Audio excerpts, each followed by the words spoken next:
In the previous video, we were given a new word. This word was concatenation. And the purpose of this new word is to provide us with another vehicle to realization. This new word gives us understanding of our present situation, and in that understanding we've moved beyond the limitations of our present situation. So what is concatenation? I'm not sure concatenation is the best word actually. Concatenation itself is a simple enough word. It just means to link two things together. I suspect a better word might be association. What concatenation refers to here is our ability to form patterns, to link things together into a pattern. The example I used in the previous video was the constellations of stars. We link various stars into a pattern. There's absolutely nothing intrinsic in these stars which lends themselves to being part of this pattern, but what our minds do is we create a pattern.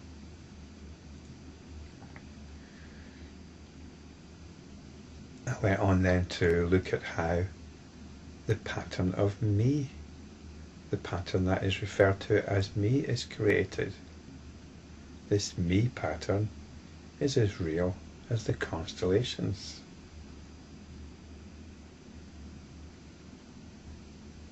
And the constellations aren't real at all. They're simply a pattern, like a Rorschach ink blot. It's an ink blot, but in that ink blot we can see a pattern.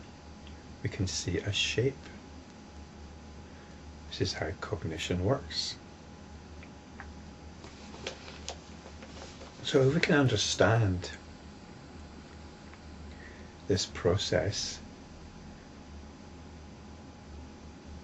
if we can see it in operation, and it's something that's in operation all the time, we're always trying to make sense of things. We're always trying to understand. Well, this is what's referred to as concatenation.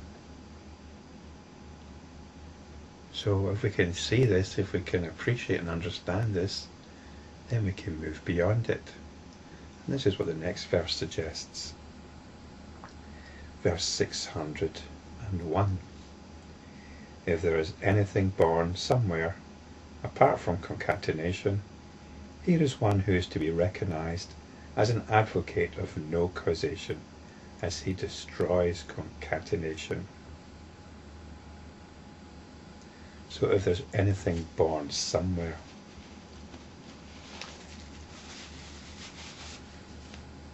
apart from concatenation, and this really is referring to the awareness of concatenation, the awareness of how our cognition works by building patterns and believing these patterns to be real.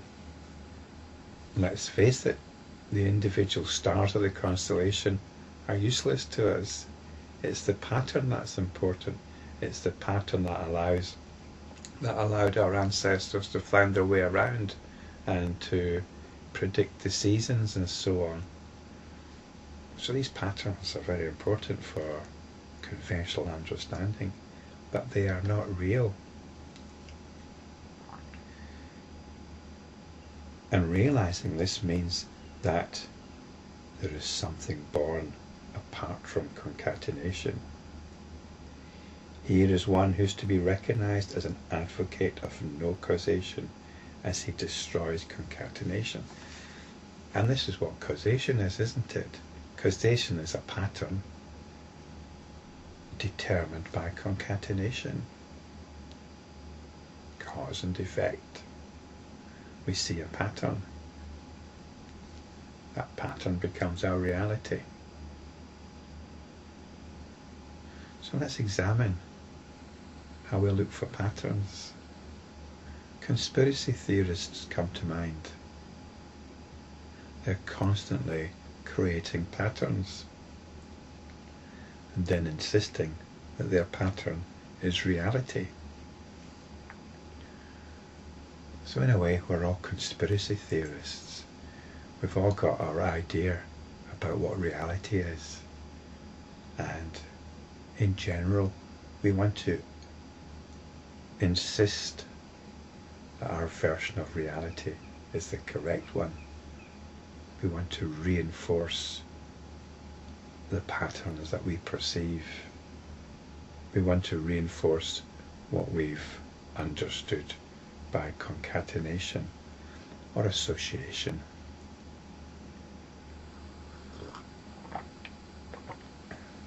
It's quite hard work, really. I think being a conspiracy theorist is quite hard work. We can just drop it. Let's just drop it. If you're an enlightenment practitioner, you drop it.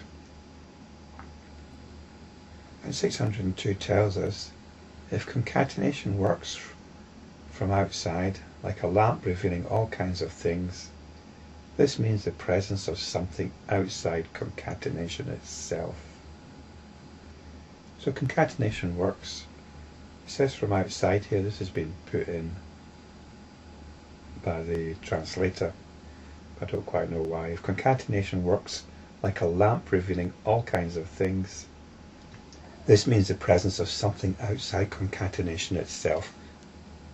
I'm not sure if this is supposed to be a spurious conclusion, but I would suggest that this is where we're heading with being aware of concatenation.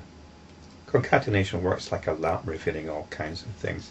So this is like the conspiracy theorist seeing who believes they're shedding light on things that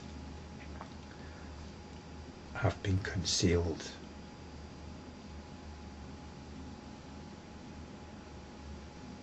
But in general, we believe that this process of association gives us understanding. But it is like a light, I suppose. It's the light of consciousness projecting outwards once again, absorbing itself in its own dream world. And speaking of dream worlds, I had a dream last night. It's quite a long one. And there was a puppy dog in it. It's a dog that I know actually. And we were at a buffet, and the dog was being allowed onto the table, which I was a little concerned about. It's being allowed on the table with all the food. So I took the dog and smothered it with affection, which I appreciated. And the thought came to my mind that the dog was not sexually aroused. So I concluded that there's a distinction between affection and sexual behaviour. Affection does not necessarily lead to sex. That was my conclusion. So I'd observed a pattern within the dream. So this faculty is going on all the time, and it's a way that consciousness loses itself in its own constructions. But what this verse is telling us, that this whole process reveals this underlying reality. And it's the reality of consciousness doing its thing. So the whole point here is in realizing how we absorb ourselves in our own conspiracies. We're being invited to step back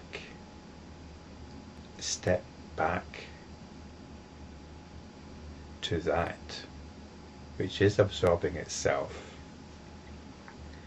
what's absorbing itself is consciousness once again.